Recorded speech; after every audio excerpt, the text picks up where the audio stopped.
لگائیں نبی پاک صلی اللہ علیہ وسلم کی خدمت میں ایک شخص حاضر ہوا اور اس نے کہا یا رسول اللہ میں جہاد پر جانا چاہتا ہوں۔ رسول اللہ صلی اللہ علیہ وسلم نے ارشاد فرمایا تیرے ماں اور باپ زندہ ہیں؟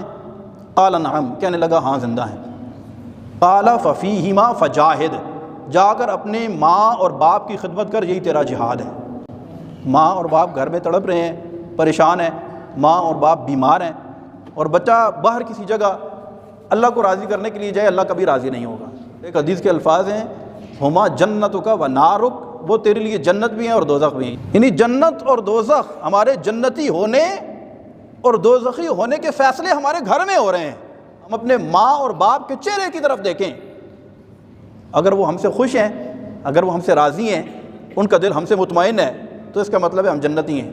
اور اگر وہ ہم سے مطمئن نہیں ہیں، اگر وہ ہم سے راضی نہیں ہیں، ہم نے ان کا دل دکھا رکھا ہے، وہ تکلیف میں ہیں، اذیت میں ہیں، ہماری وجہ سے پریشان رہتے ہیں، تو پھر سمجھ جاننا چاہیے کہ ہم کم از کم جنتی۔ یہ رسول اللہ صلی اللہ علیہ وسلم کا اس فرمان پہ غور کریں، فرمایا وہ جنت بھی ہیں تمہارے لیے اور تمہارے لیے دوزخ بھی ہیں۔ وہ راضی خوش ہیں تمہارے ساتھ، تو اس کا مطلب ہے تم جنتی ہو۔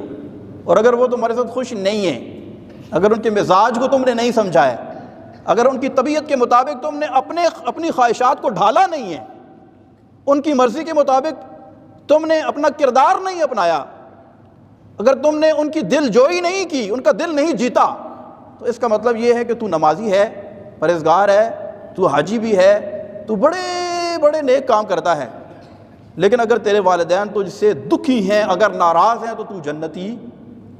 یہ کتنی سخت وعید ہے کہ تو دوزخی ہے۔ گویا کہ تو نے اپنے والدین کو ناراض کر کے، ان کو دکھ دے کر، ان کو تکلیف دے کر، گویا کہ اپنے اوپر تو نے جہنم کو لازم کر لیا۔